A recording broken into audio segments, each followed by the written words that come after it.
Good morning. I have a simple question for you this morning. As you look back over the past year of 2022, did you survive or did you thrive? And I want to do a kind of a year in review this morning simply because so many of you have told me you didn't have the year you thought you'd have.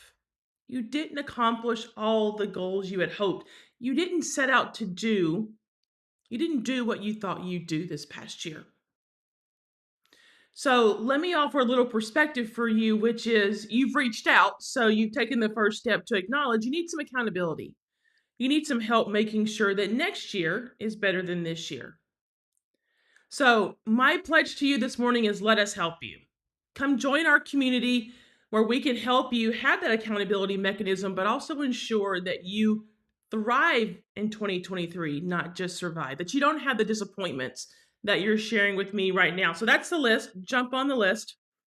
Come on into our community and let us make sure your 2023 is better than your 2022. But let's jump back over to 2022 because grab a pen and paper. I want to give you 5 questions this morning to reflect on. So grab your pen and paper and write these down. If you had a tough time answering the question, did you survive or did you thrive in 2022?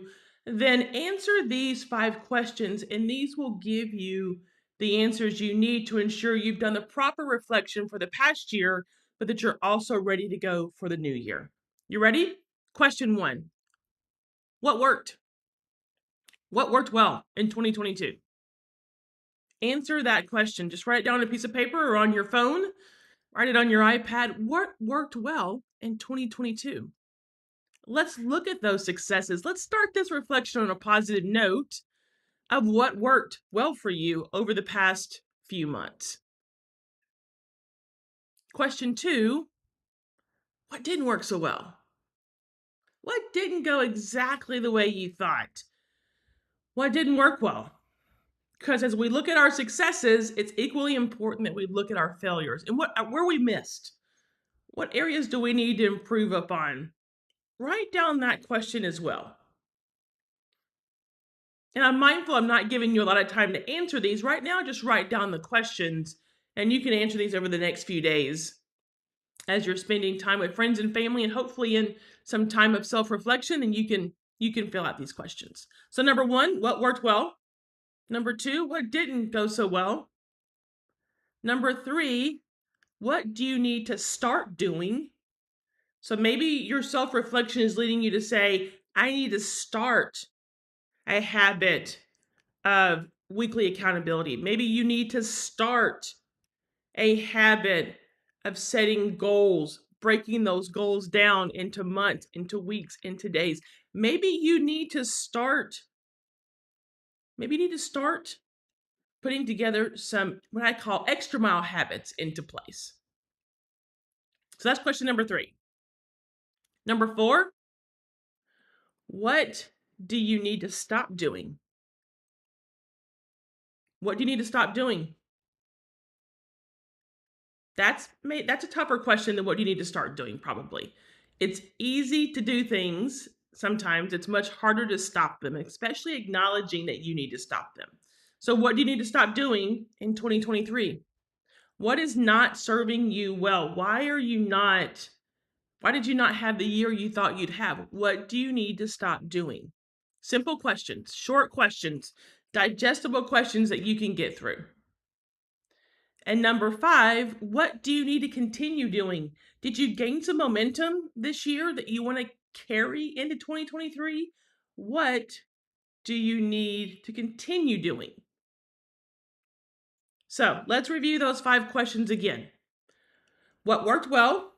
What did not work well? Question number 3, what do you need to start doing?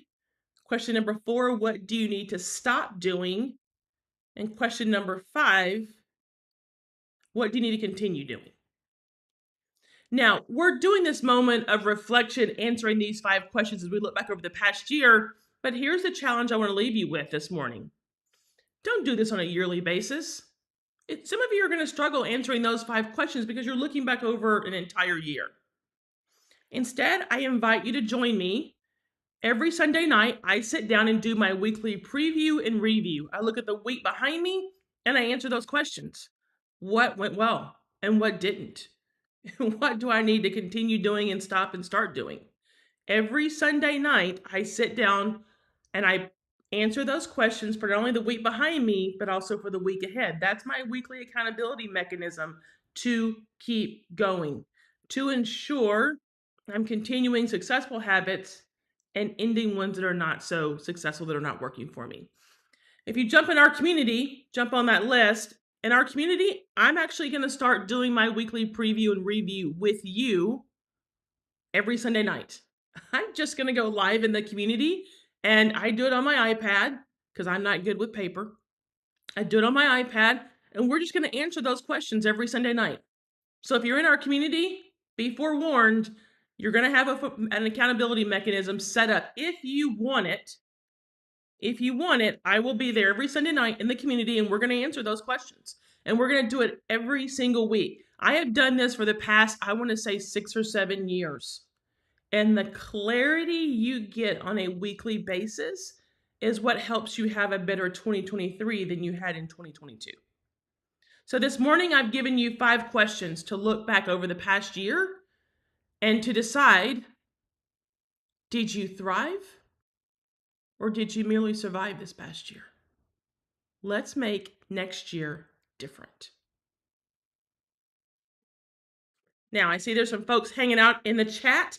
I am going to get to your comments in just a moment. Actually, I'll jump into the chat and answer your comments. Thanks for being here, everybody. I will be here next Monday.